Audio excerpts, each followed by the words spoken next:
So you want to grow your glutes, but you have no idea where to start. You feel like you've watched millions of YouTube videos and TikToks, but nothing is adding up. The maths isn't mathing. You're confused. Lucky for you, I'm a simple girl with a simple brain, giving you some simple information, which will hopefully help you understand how to grow your glutes. There's honestly so much on social media, and a lot of it is just to sell you something or rubbish.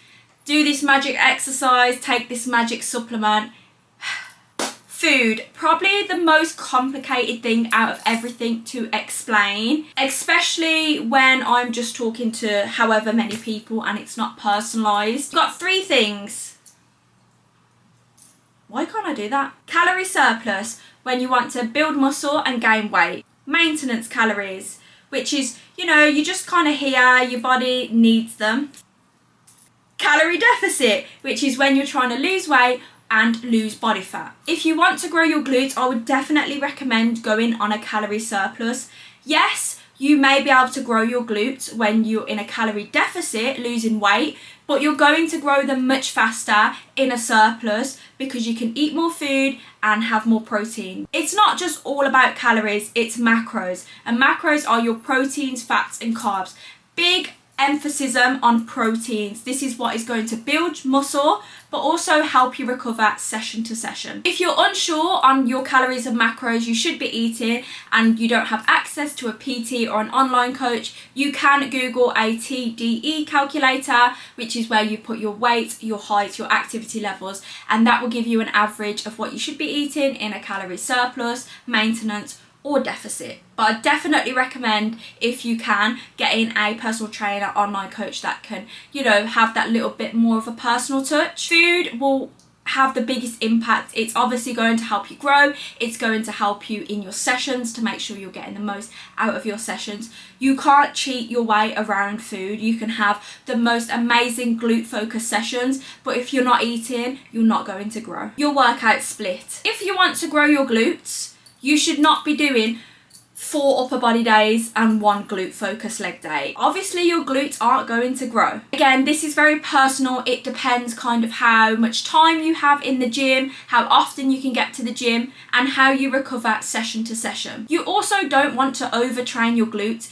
If you are training your glutes every single day, no, just please stop. Training them 5-6 times a week isn't going to make them grow any faster. Your muscles need time to repair and recover session to session. So if you're going in the next day sore to another workout, RIP to those glutes. For example, I would recommend hitting legs twice a week, especially when you begin, and just making one of those sessions a glute focused leg day. Moving on to exercise choices. And this is definitely something that I didn't do at the start of my journey. With your glutes, you really want to get a connection with them when you're lifting. There's no point hit thrusting like 200 kg and you're swinging the weight up and you're not feeling it in your glutes. You're using everything else, your back, your quads, everything to lift the weight. You're not working your glutes to the best of your ability. So in your glute, you have your glute minimus, medius and maximus. So you want to be training all 3 parts.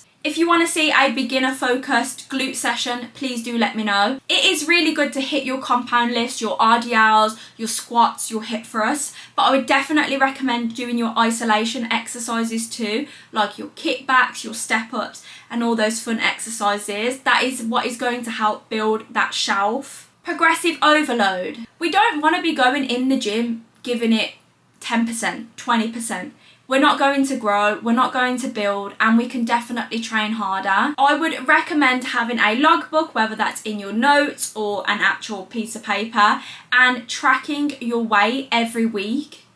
Because the last thing you want to do is go to the gym for 6 weeks, not pay attention to what you're lifting, and lift the same weight for 6 weeks. Where's the progress? At least if you have it in your notes app, you can say, oh, okay, so I lifted 50 kg last week. That was manageable. Let's do 52 kg. Every single workout, you want to aim to either, go up in weight or get an extra rep in. This might not happen every single workout, but at least we're aiming for it. And before you know it, week by week, month by month, you'll be getting a lot stronger. You also don't want to be doing random workouts every single session and week. How are we meant to progress in exercises when we're doing them once every 4 months? So definitely don't be following these crazy Instagram workouts and switching it up every single session. Find your exercises that work for you, make a workout program and stick to it. So make sure that you're not just turning up to the gym and floating through your sessions. You get out exactly what you put in, and that goes for exercise and food.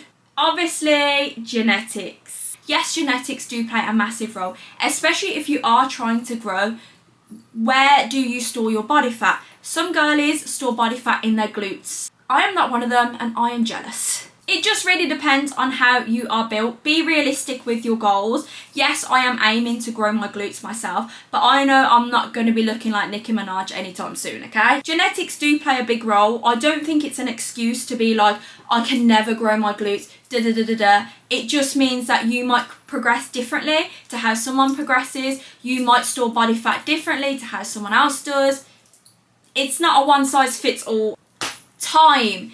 Talking about goals, I will speak to lots of girls and they're like, I've been training for 4 months now and my glutes have only grown 2 inches and I'm getting really annoyed. I always say to people, your dream body that you have in your head is going to take much longer than what you think. It's a journey. Your fitness journey is a journey. It's going to take as long as it needs to take. As long as you're turning up and giving it 100%, that is all you can ask for. Building muscle takes time. Regardless where you want to grow, it does take time. It takes, food, training and patience. If you want overnight results or results in 6 weeks, good luck, because it's not going to work.